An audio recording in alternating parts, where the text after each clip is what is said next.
But is there anybody getting your ire up these days more than usual? Nerds. Bill Burr spoke out against Elon Musk. So is Elon Musk the good guy that created Tesla or the bad guy that created Doge?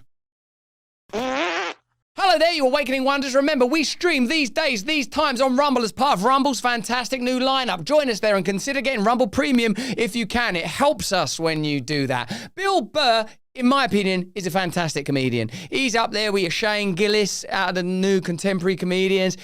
And maybe he's not, in my view, the absolute top tier, Chappelle, Pryor, Hicks, but I think he's the next rung down. Brilliant, excellent comic voice, always funny. So, let's have a look at this new version of Bill Burr coming up on The View and criticising figures from the right. I think it's the job of comedians to criticise people in power.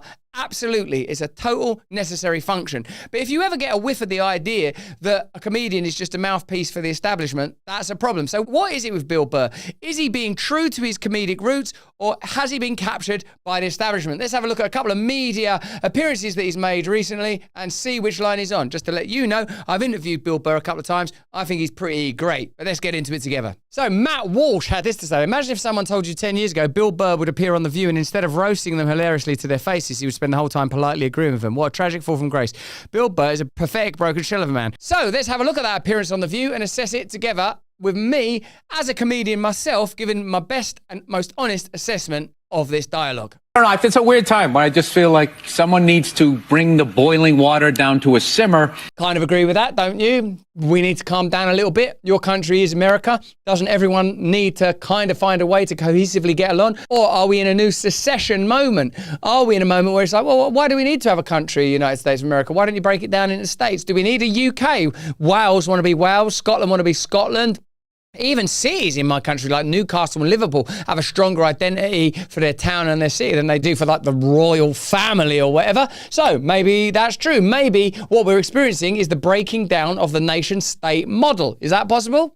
And everybody on both sides, like if you watch CNN, Fox, you go online, or you listen to politicians, it's all, and then you walk out on the street and someone's like, hey, how you doing? You're like, good. So I don't think they're living in like a reality. That's good, but what's ironic, I suppose, is Bill Burr is on one of the shows that contributes to that heightening of the temperature. The View is a hysterical show. Forgive the use of the word hysterical, given that it's primarily a show that uses shrieking female energy to escalate social tensions. That's my perspective on The View. Not to say that I don't think that Whoopi Goldberg is an amazing actor and a brilliant comic. I totally do. But I think that The View is a kind of portal into liberal and progressive hysteria that is struggling to accommodate the obvious truths and complexities revealed about globalist imperialism. Just take one example, USAID is a joke claiming to be a sort of a philanthropic project. And may I say this, philanthropy is the lipstick on the whore of corruption. But is there anybody getting your ire up these days more than usual? Nerds. Can you do a bit about Elon Musk for us, please? Yeah. The nerds that own the politician. All these tech nerds that want to build robots because they don't know how to talk to hot women they're gonna take over the world.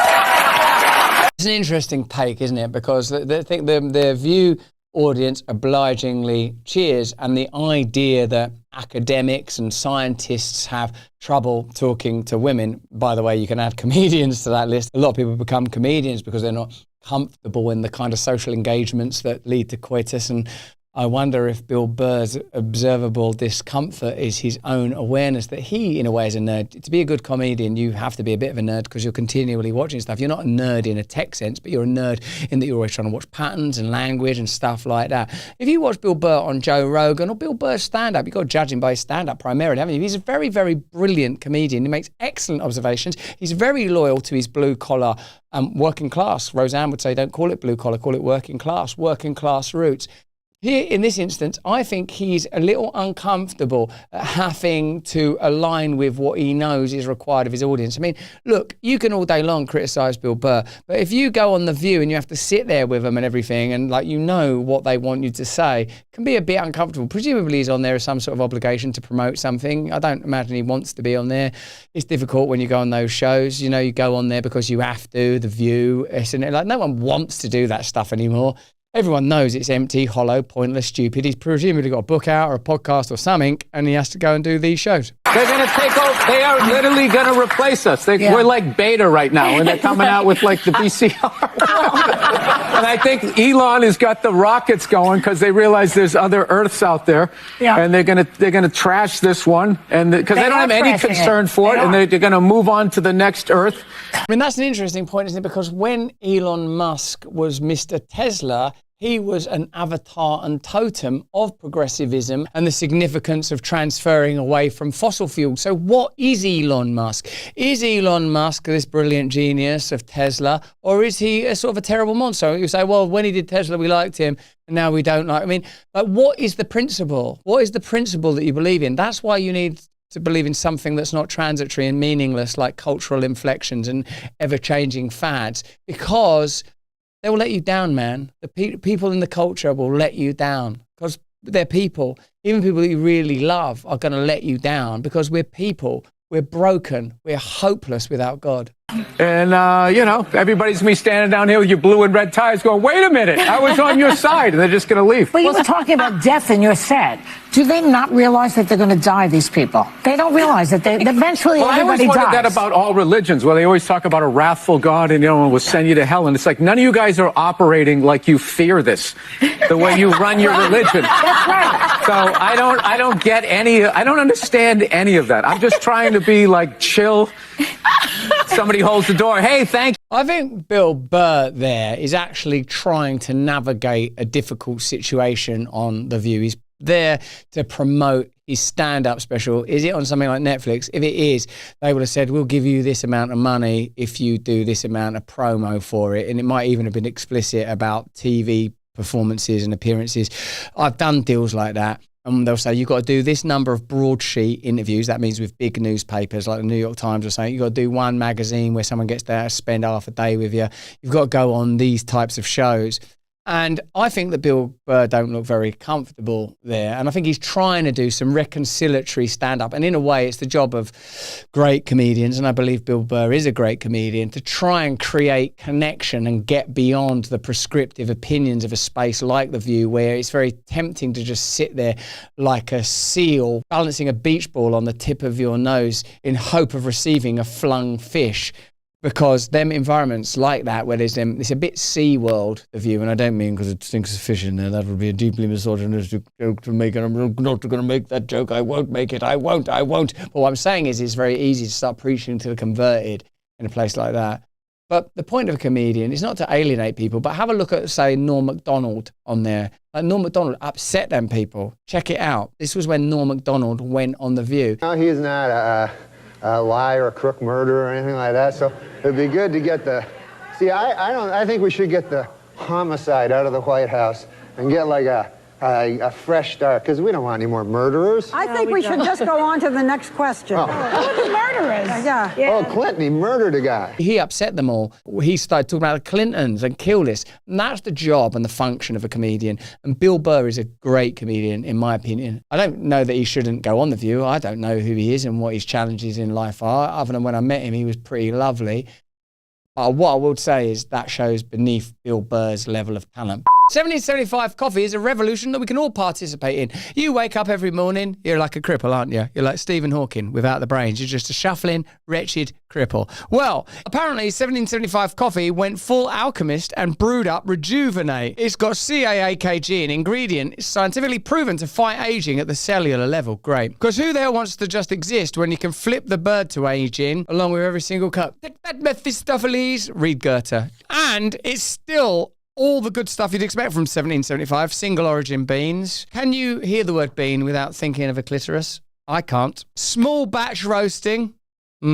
Speciality grade coffee. Small farms that probably have goats with PhDs in them, bean picking. Don't like hearing bean picking after I've just made it a clitoris. But now every cup is cranked up to superhuman levels, boosting energy, firing up metabolism, repairing muscles, and allegedly turning back the clock by up to 8 years in 7 months. And yes, actual science back this up, not some capitalist scam. Rejuvenate officially launches April 15th, but you can pre-order it right now like a proper rebel against the inevitability of entropy. Head over to 1775coffee.com, use the promo code BRAND for 15% off, and start drinking your age away. Oh, and every dollar you spend entitles you to win a cursed Cybertruck that damn near ruined our lives, and $30,000 cash.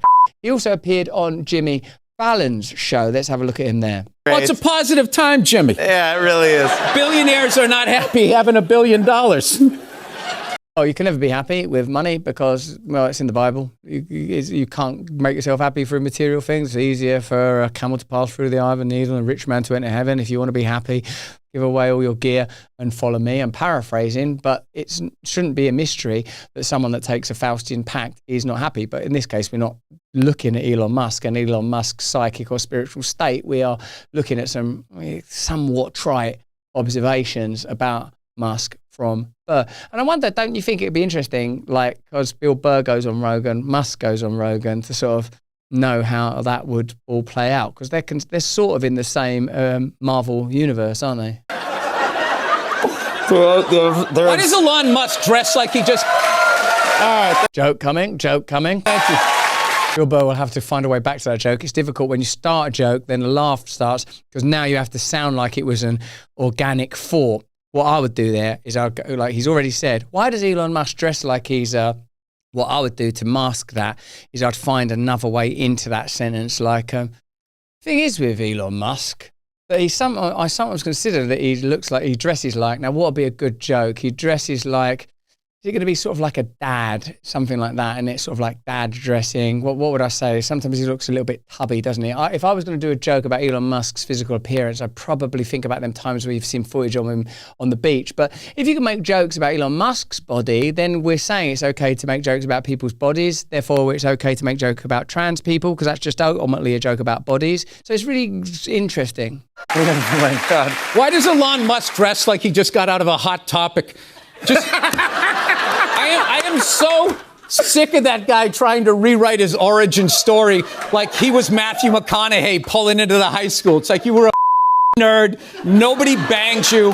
Oh, Hot Topic, that mall store, like my kids like that store. Oh, I get it, it's all a bit sort of gothic-y. And now you have hair plugs in your laminated face. No, and everybody is afraid of these nerds. I don't get it. My whole life, feminists were focusing on frat boys and guys with their hats on backwards, and they left the nerds alone. And now look at them. I think that Bill Burr is trying to make some interesting points and jokes about the various cultural changes where, you know, like this and that happened in the 80s in your country. All the movies were about the nerds are going to inherit the earth. It's because technology became so important and powerful that people that are experts in technology obviously elevated to the position of new elites. That's the actual answer to that question. That's why you got Bill Gates in the position of incredible power, Zuckerberg et al. Because technology, those people that can go into that world and understand it, they've got a Mephistophelian power now. And that's an interesting thing to consider and talk about. But what the audience are laughing at is Elon Musk bad, Elon Musk bad. They're not laughing about any nuanced points because I've been in that cold studio in 30 Rock at Jimmy Fallon, kept there for half an hour, bored out of their minds, watching that band do all that kind of thing. That world, by the way, the establishment, the culture, it's evil, it's empty, it's hollow. I'm not saying Jimmy Fallon is evil, empty, or hollow. When I've met Jimmy Fallon, actually, he's pretty lovely person, I think, a really sort of kind, sweet, nice man. But the culture, it's sort of disgusting and empty and worthless. And ironically, that's what they think of places like Rumble. And that's what they say about people like me, apostates, people that were in the culture, but now denounce it. Oh, he's a racist, he's a rapist or whatever. They'll just say whatever they want. But actually, I'm trying to be extremely open about the challenges I've faced And I've also been very clear about the things that I've never done. And I think that we need to find, as Bill Burr was saying on his interview on The View, ways of communicating more respectfully. And you're not going to be able to do that if everything's being conducted like a war. So maybe there's a reason everything's like a war. Maybe things we don't understand yet. And if you want to hear what I mean by that, then you have to join me on Rumble, where we stream on these days, and get Rumble Premium if you want additional content from some great content creators. Join us for our lineup on Rumble at these times. In the meantime, if you can, stay free. Hey, thanks for watching. If you want to see more uncensored content where free speech can flourish, join our live stream. Click the link right here to watch the next video if you want to, or become a member of a growing movement. Download the Rumble app and you'll be informed every time we make a new piece of content. Stay free.